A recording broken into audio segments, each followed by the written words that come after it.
And of course, every time you saw him in City Hall, it was always, "Hi, Aldy," and you know, the mayor had a great sense of humor. I don't think people realize what a great sense of humor the mayor had. Do you remember any anecdotes about that?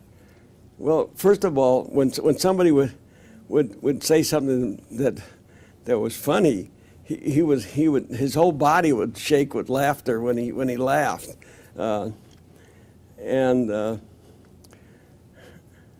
just trying, but he would not put up with off-color stuff. I remember we had a softball game, and after the softball game, they had an entertainer at one of, it was a local tavern in the 11th Ward.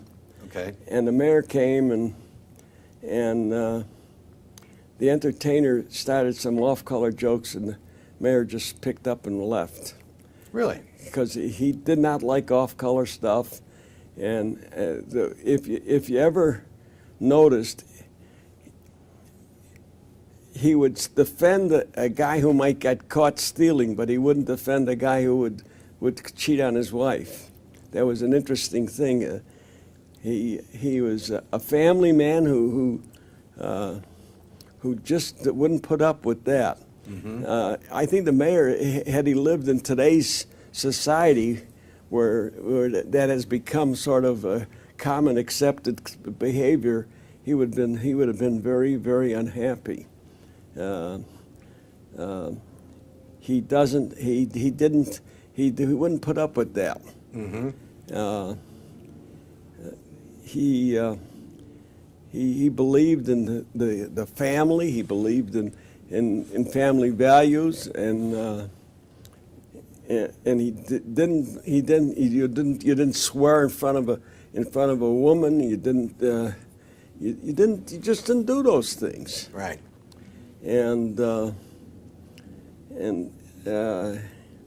But on the other hand, he liked a good joke.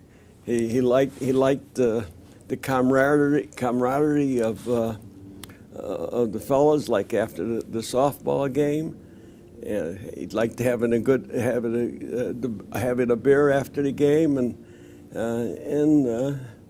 it was. I liked his company, quite frankly, and I can understand. I can understand why people liked him, and I liked him. When you still are Alderman of the 50th Ward, did you keep that wonderful favor file, as they call it, that for the precinct captains on taking care of people's needs with garbage cans and things like that? Well, I wasn't the committeeman, but we kept a record of people we helped. In matter of fact, later on, I was one of the first that used a computer system to keep a record of everything we did, on every service request we took. I computerized it, and I was one of the first ones that had a regular computer system where we logged it. And not that we used it to call up favors or right. things of that nature, but it's always nice to know those things. Well, certainly. How is the city council? I mean, this was up when you're with Richard J. Daley, which is the center of this oral history. How has the city council changed from the time that Richard J. Daley ruled, and then afterwards? How has it changed? Primarily, Richard J. Daley was the head of the party and the city, and as a result, had a much stronger control over the members of the council. Most of us were Democrats, or a few Republicans and a few independents, but most of us were Democrats. As a result, we were really there was a fear factor. I don't care what you want to call it. There was a fear factor, and if if you wanted to stay there, you certainly owed loyalty. Either that, or you better be strong enough to combat his troops, and because at that time the machine, or whatever you want to call it, was a hell of a lot stronger than it is today. Because today the ward organizations are really out of style, but at that time they were a lot stronger. The members of the council also were much more knowledgeable on city matters because of probably because of the leadership of Keene, and then later Bolandic and Frost, because they took the time to try and work with young aldermen and try and make them more knowledgeable about it. And people like Ed Bedore, who I think was really a really brilliant man on numbers, would try and help you understand the municipal financing. He'd work with you. And today, I find that aldermen don't have a grasp of some of the intricacies of municipal financing, some of the intricacies of government, and I think they just talk the game and don't really understand it. And I think it's become much more complicated today than it was then. Mm-hmm. So, and Daley also had things that he could do at that time that you couldn't do anymore because of things like Shackman and things like the revolving funds that he used, and you couldn't get away with things like that today because they'd be challenged, and the courts would probably throw them out. The revolving funds were something that he used, and he used successfully, where he moved funds from one position to another to rob Peter to pay Paul. Yes. And it wasn't that it was legal. It was just he just used them and manipulated the funding so that he was able to balance the budget and balance funding. Maybe later we paid for it, but at that time it worked well. Well, it seems to go on. It seems to always go on in government in some fashion. How much did the Shackman decisions change the way an alderman conducted his business?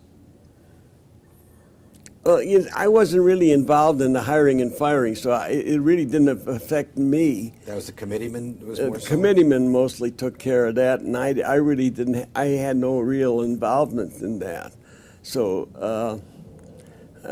I can't really say that I was affected in any real way in that. I mean, I didn't become even a chairman of a committee till 1979. When Daley was gone. Yes.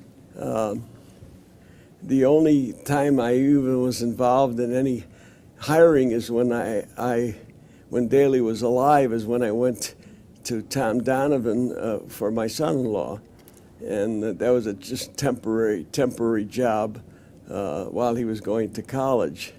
He was studying medicine, so I can't really say that. I had anything to do with the hiring and firing, and even then he'd have to go through the committeemen. But you did have a period when you were both the committeeman and the alderman. Yeah, but that came. I didn't become the committeeman until 2000. Okay, so Shackman already was in effect by that time, and I can say this, that. When I became the committeeman, I never had anything to do with I couldn't even get a guy demoted by the time I became committeeman. I wanted to get a guy demoted, and I couldn't get him demoted because he wanted to get a transfer to a different department. So he was willing to take a demotion to be transferred. But I couldn't even get him transferred. And he was willing to take a demotion. But so Shackman at that time stood in the way of getting him demoted. That's interesting. So through all these changes, did neighborhoods, I mean, when you started as a precinct captain, neighborhoods were absolute power centers. How are they today? Well, neighborhoods are still, if we were to assess my community, I would say that one of my greatest accomplishments is that I was able to maintain a good community over the 37 years that I've been alderman. That while neighborhoods were deteriorating, I was able to maintain my community and keep it as a good middle class community, and maintain which is a very diverse community, and maintain the high standards of the community. So I'm very proud of the fact that the community has still held up. It's fairly good as far as education, fairly good as far as crime, and it's maintained itself. Your northern border is Howard Street. Just give the rough other three boundaries. Howard, Ridge, Central Park, and Peterson. Okay. So the community is still maintained itself, and if you talk when we talk about Richard J. believed in communities, and Richard J. Believed in the maintenance of neighborhoods, and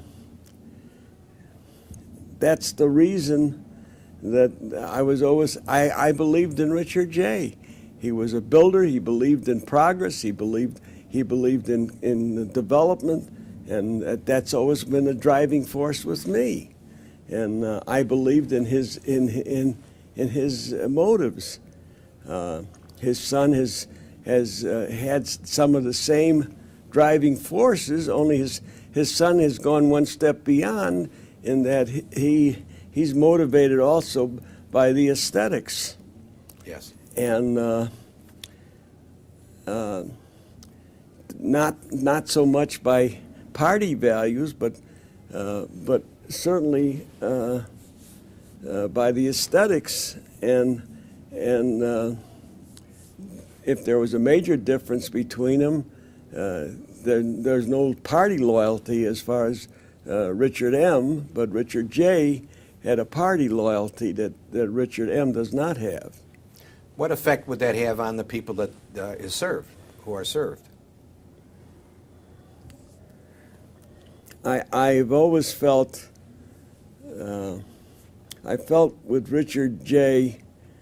that if I had any difficulty, I could always depend on Richard J. I don't feel the same way about his son. And you're talking about problems involving the people you represent. About any problem. So, could I surmise then that that's a loss for the citizenry? Yes. I see, and that's been over a period of years. If there's a weakness in Richard M. is that he does not have the same degree of loyalty that his father had. And you consider loyalty a major ingredient? Yes.